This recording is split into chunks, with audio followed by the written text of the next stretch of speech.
Hi, my name is Stephanie Hardy, and this is Flowering Embodiment. I wanted to do a quick training for you guys on using frankincense. Now, some of you may have met me recently at a vending event and purchased these little packets of frankincense and some charcoal bricks. Well, today I'm going to show you one of the ways you can use it. So, some quick things to know about frankincense resin. As you'll see in your package, it comes in many different sizes, and sometimes there's bigger chunks and sometimes they're a little smaller. When you put one on the charcoal brick, if you do a little smaller piece first, it's going to be a little less smoke, and that way you can kind of gauge with what you're trying to clean. If you're trying to do yourself or crystals or do your house, like how much you want at one time. Now, the bigger the chunk that you put on that is going to mean that it's going to burn longer and you're going to get even more smoke. So sometimes if you're going to do your whole house, which is an amazing way to clean it, and that is, you're going to want to open up all the windows, open up the doors, maybe pick a warm day, and that way you can really smoke it out and get all the corners, all of the rooms. That's going to give your house a really clean feeling and clear out any heavy energies, any energy from last year that you want to get rid of. So that's one way to do it, is by burning frankincense resin. And I encourage you, anytime you feel like your crystals or your own self or your house just feels a little extra heavy, or like it's just the energy isn't moving the way you would like it to move, burning frankincense resin will help to clear out that heavier energy and provide space, so that way new prosperity, new abundance, new opportunities can come through. So with frankincense resin, once you have your resin, you're also going to need your charcoal bricks. The ones that I have here, these are called Ruby Red, just the brand. It doesn't really matter what type of brand you get, but they're all going to look about the same, just this charcoal disc. And you'll usually find those, you can get them either on Amazon or any smoke shops usually, because sometimes they're also used for like hookahs and different things. But I love to use them to burn resin and different dried herbs on, because I feel like that smoke has very healing properties to it and very clearing, depending on what you're putting on it. So there's a couple of tricks with lighting it though. One is you never ever want to hold it, because they get very hot. And also the item or the dish that you set it in is gonna get hot. I currently have some cast iron, like I have this little cast iron cauldron that I've used for a long time. I like the foot pegs on it because the bottom of it does get very hot, and so I tend to hold it like that if I'm gonna walk around like a house or a room. But I really like to just set it in one place and let it burn too, because it does get hot.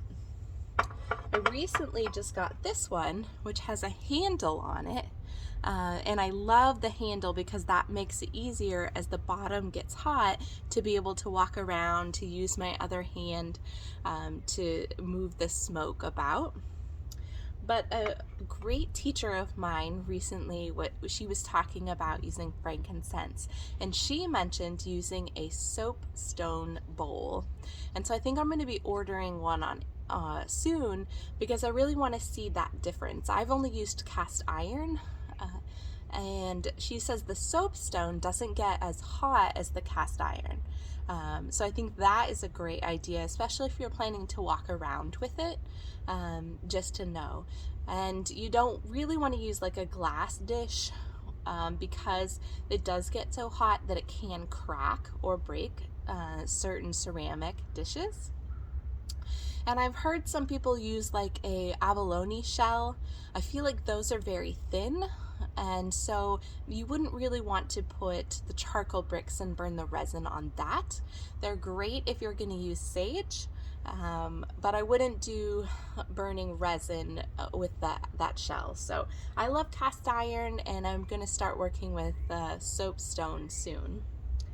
And then for lighting it, you'll want one of these kind of lighters that are a little longer, that gives you a little bit of space between the flame and the charcoal, because it does take a minute to light. So you can, if you have a pair of tongs, these are great for when you're working with charcoal bricks, because then you don't have to touch the charcoal bricks with your hand as much, and you can move it around when it's lit, or be able to move the frankincense around on top of it easier. So there's two ways to light it. You can go ahead and just take this and light your flame and then hold it up next to it. And I'll go ahead and move this up so you can see a little bit as I'm in here. I'm just holding this next to this, and you can already see it start taking off as we're lighting it. The other way I've done it before is I've lit a candle, and once you get your candle going, I have taken my charcoal brick with my tongs, and I have held it over the flame to get it going. Now it does send off a little bit of sparks, so you do want to be careful. But that's another way that if you don't want to like hold your lighter on it, that you can get that charcoal going. So once it's going a little bit, you can just lay it back in your dish, and then you can kind of see the sparks. Not sure if this will pick it up, but you can see there's a little bit of smoke coming off of it, and you'll see it actually light across the charcoal brick, and then you can see those little red sparks. So you'll want to wait to put your frankincense on it until you actually see the whole thing light across it. You'll see it start coming across there. When it's really good and lit, and you can see kind of a red undertone, a red sparkle to it, like you'll see where the inside of the charcoal is actually lit. So we'll give that a second. So whether you use just a long lighter and light it directly, or you have tongs and you use a candle, both ways will get it lit for you. And we'll just give it a second. I live in an area that has an airport not too far away, and so often when I'm recording videos, I get airlines and airplanes overhead. So we'll just give that a minute so that way you can hear me okay.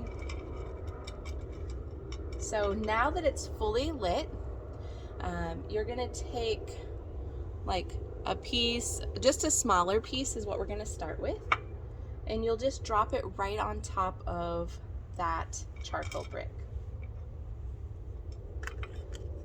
And looks like since we're outside, there we go. The other side of the charcoal, since I'm doing it a little bit quicker for you guys, hadn't quite lit all the way, so I'm just working to give it, to light it a little bit more. And then that's one of the reasons that it's really nice to have tongs, is that you can really get in there and be able to move that frankincense around.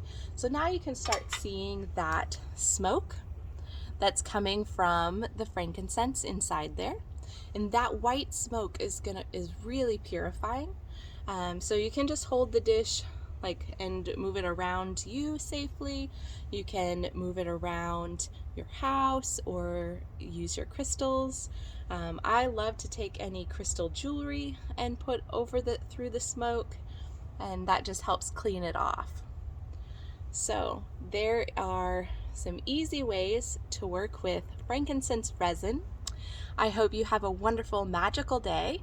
And I am going to go and use this, now that it's lit, to clean around the outside of my house today and my front porch. So we were recording this at the end of January of 2022, and we do have the Chinese New Year coming on February 1st, 2022. And so I'm going to clean the energy around the outside of my house to make way for new energy coming through with this Chinese New Year.